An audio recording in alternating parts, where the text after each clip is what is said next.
Taf Ayin Beis Amud Beis, right at the top.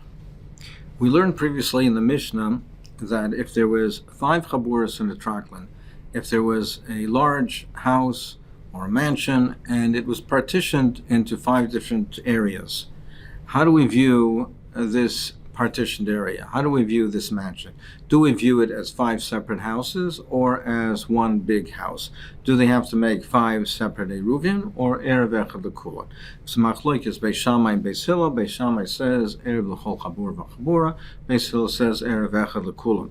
We had different views in the Gemara on the Mishnah as to what are we talking about? What type of partition are we talking about? The first derech Rav Nachman said was that the machlokes is by Mesipas. If they're low partitions, temporary low partitions, less than 10 tefachim, that's there where there's a machlokes. But if it's a mechitza asara, then everyone will be moide that it's an erev l'kol chabur v'chur. They're considered to be separate apartments. The other ikadami, the other version was Rav Nachman says that Af b'Mesipus machlokes, it's also machlokes by Mesipas. Even by Mesipas, Beis Shammai says that they are considered to be separate, but machlokes is also by partitions. Now, Rachiva and Rabbi Shimon Rebbe, they had a different view of the machlokes. One said the machlokes is where the mechitzas reach the ceiling. Where the partitions reach the ceiling, that's where they argue. If the mechitzas do not reach the ceiling, then divra kol, it's erev echad l'kulan, then one erev would suffice. The other one says the machlokes is mechitzas that don't reach the ceiling. But mechitzas that reach the ceiling, everyone agrees that in that case they'd be considered separate apartments, separate houses, and you need an erev l'chol chabur v'chabur. So Zok the Gemara Meisvei, I'll ask you a kasha. Amar Rabbi Yehuda Saba Loi Nechleko Beisham Beis Hillel Mechitzas Megias L'Tikra Shetzrichim Erev L'Chol Chabur V'Chabur. He says that if the partitions reach the ceiling, everyone agrees you need a separate erev. Alma Nechleko Al Mechitzas Shein Megias L'Tikra, where it doesn't reach the ceiling. Shebeis Shammai Erev L'Chol Chabur V'Chabura. Beis Shammai says you need an erev for each chabura, they're considered to be separate. Beis Hillel says one erev for everybody. So the one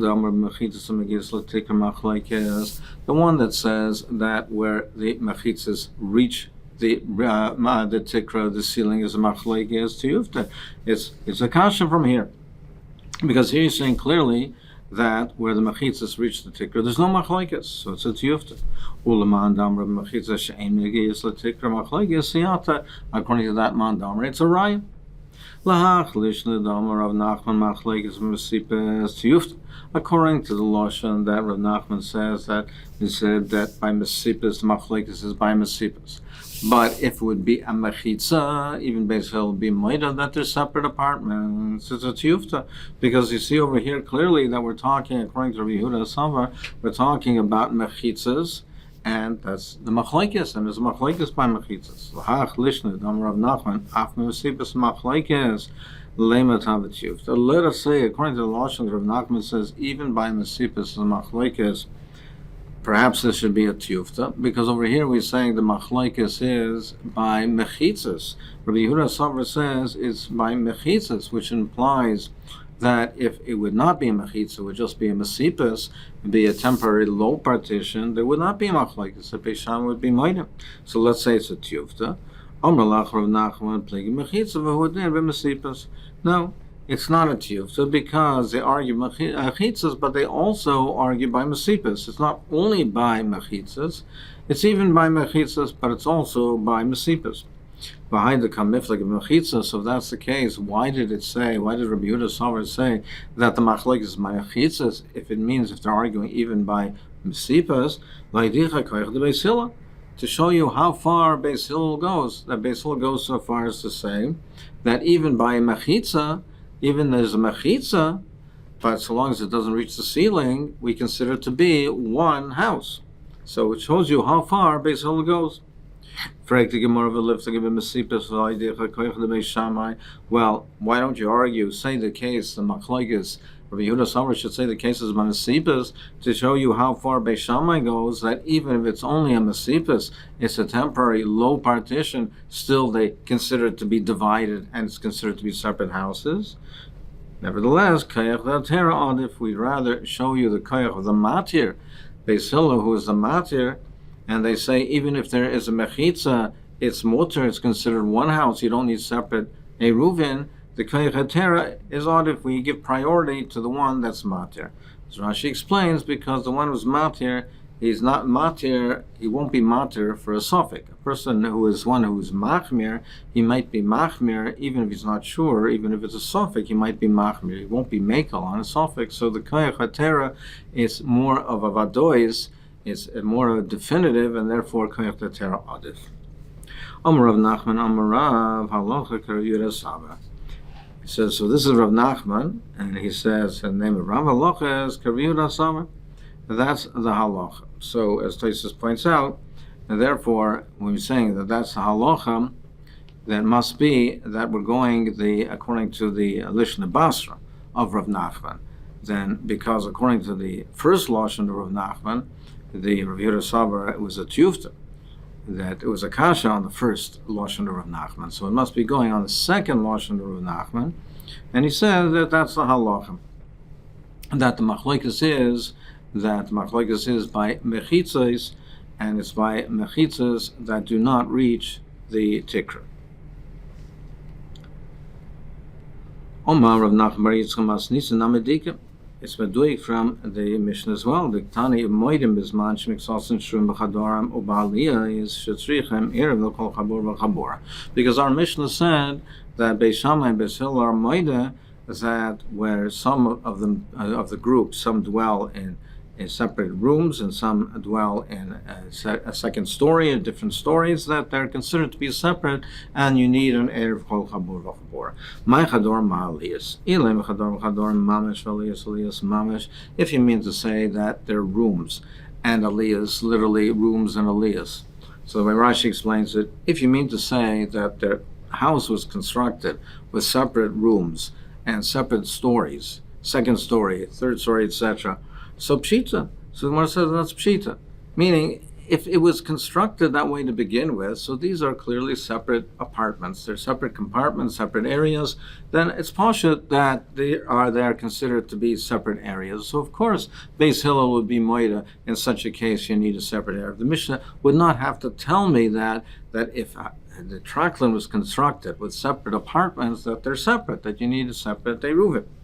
Elalav ke'ein chadorm ke'ein aliyas. Must be that really it was one big room. It was partitioned off. It was partitioned off with partitions which are like a chadorm, like separate rooms. So mind you, and what is that? Mechitzas amagis l'tikra, and that is partitions that reach the ceiling. Shema Mina. So you see, therefore, clearly that if the partitions reach the ceiling, that Beis Hillel's moida, they're considered to be separate apartments. You need a separate an erev called echad v'echad. Now the Gemara is going to bring a brisa that has a different understanding of the machlokes Beis Shammai Beis Hillel. Till now, we explained the machlokes is that under what circumstances are, what type of divider is it that renders the mansion, the tracklin, into separate houses. If you have a certain type of partition, Beis Shammai says it's considered to be a mechitza that's not Megillah Tikra. For instance, Beis Shammai says that makes it considered to be a separate apartment, and Beis Hillel says if it's a mechitza that doesn't reach the ceiling, it's not separate, and they're considered to be one. Now, under the Brice's understanding is they both agree, both Beis Shammai and Beis Hillel agree that no, with that type of a mechitza, it's considered to be one house. The issue at hand is that if they're ma'arav together with other members of the chotzer, of people, other houses in the chotzer, or if this chotzer is ma'arav with a different chotzer, do they need a separate erev for each one of the groups? That's the issue. So Tana b'med dvar mamurim kishemaylich Masechet Eruvin l'malkam. When do we say that? When does Beis Shammai say rather that you have to have a separate Eruv for each group. That's when the Eruv that's joining the members of this Chotzer with another Chotzer is not in the Traklin, is not in this mansion. It's being placed elsewhere. Over there, Beis Shammai says, since the Eruv that's joining this group with the other group is not placed over here, you need an Eruv for each member, for each of the 5 groups separately. And Beis Hillel says, no, even if the Eruv is not being placed here, they're considered to be one group, they're considered to be one entity, and they don't need a separate Eruv. But if the Eruv is being placed in the Traklin, so they're being ma'arav together with another Chotzer, if that Eruv is being placed in the Traklin, everyone agrees that they don't need a separate Eruv for each group. Since the Eruv is being placed in the Traklin, they don't need a separate Eruv. It's Eruv Echad L'Kulam, which the Ritva explains to mean that Eruv that's placed in the mansion suffices for all 5 groups. So similarly, in our Mishnah, if they're being ma'arav with other members of the Chotzer, of this one Chotzer, of other houses of the Chotzer, if the Eruv is being placed in another house, Beis Shammai says each group, all the 5 groups, have to contribute separately. And Beis Hillel says they don't. But if the Eruv is being placed in the Traklin, there's no machlekes. Kiman Ozla, according to whom does go the following brisa that says Chamisha Shagav Es Eruvin. If the Eruv is being placed elsewhere, Eruv Echad L'Kulam, then it's Eruv Echad L'Kulam. You don't need an Eruv for each group. Kiman Beis Hillel. That's according to Beis Hillel. Beis Shammai says you would need one for each group. Some have another version of Emet. When is that said? That's when the Eruv comes to them. Another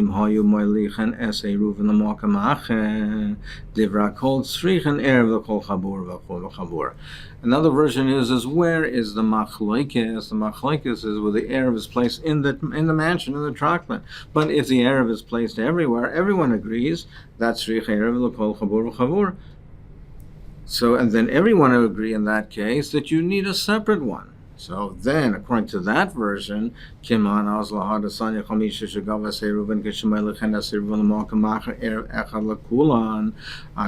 the Brisa says that when they put the Eruv it's Eruv Echad L'Kulan, that one suffices. The Leikechad. According to this second version, it comes out according to nobody, because according to the second version, everyone agrees that the Eruv is being placed elsewhere, that you need a separate Eruv l'kol echad v'echad. So according to the second version, this brisa doesn't come out according to anybody. Zok the Mishnah, if you have brothers who eat at their father's table, and they sleep in their own homes,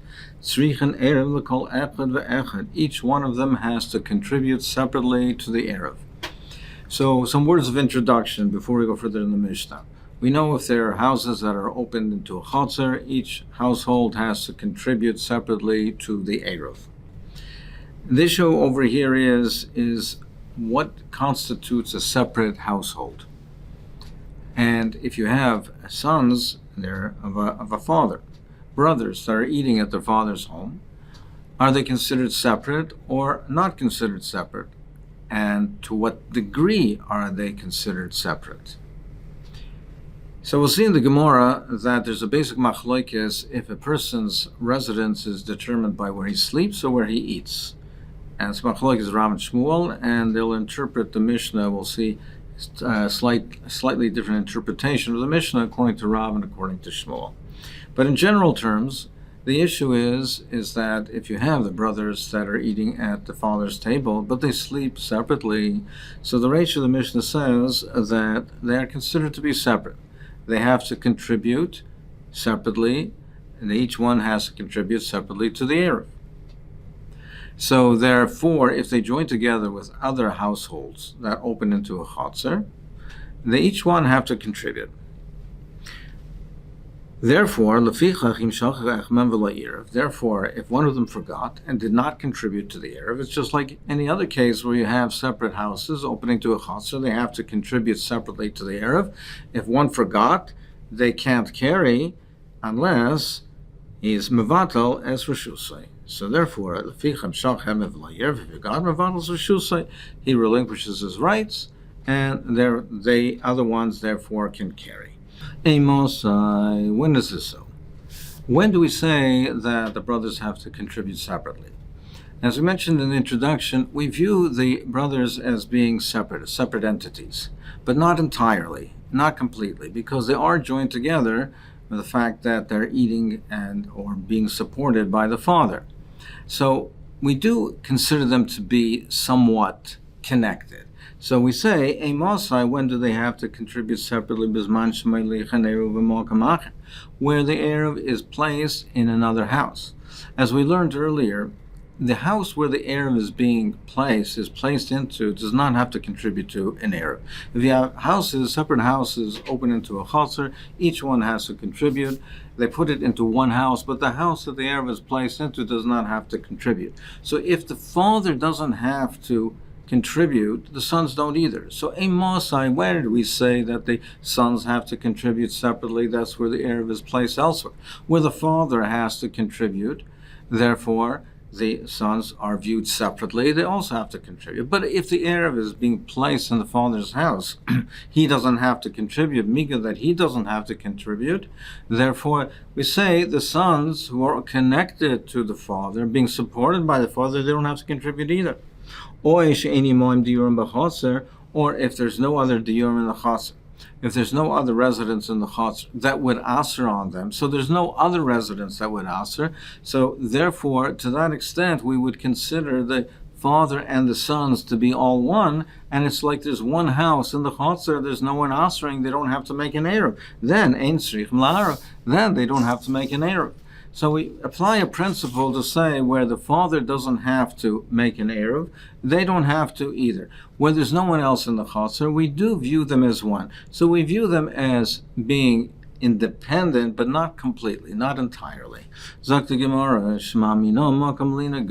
Well, can we not derive from here that the determining factor of a person's residence is where he sleeps? We have in the Mishnah the case, apparently, where the sons are eating by the father and sleeping in their own homes. And yet we consider them to be separate houses. We consider them to be independent. Now we'll see, there's a machlokes in the Gemara, Rav and Shmuel, is the makam lina gairim, or the makam where the pita gairim, where he eats. Where is it the determining factor of his residence is where he eats, or is it where he sleeps? Now it would seem to be that it is where he sleeps, because we consider the sons to be separate, and it's over here, even though they're eating on the father's table, they're eating together, but since they're sleeping separately, it would seem to be that that is the determining factor, the makam of the dira. So can we not bring a raya from here? Ravi says no. We're talking in the Mishnah of Makabale Prashano. We're not talking over here where they literally eat at the father's table. They're being supported by the father. He's giving them the food, and they're taking it to their own homes. So they're not eating at the father's home. If they would be considered one. They're only receiving the support. But that support is enough to consider them, to join them together, that under the certain circumstances, as we mentioned in the Mishnah, that they do not have to contribute separately. But if the father has to contribute to the Erev, we do view them as separate because they don't even eat at the father's table. Now the Gemara is going to have next a discussion of what is Gairim. The Dira, is it the place where he sleeps or the place where he eats?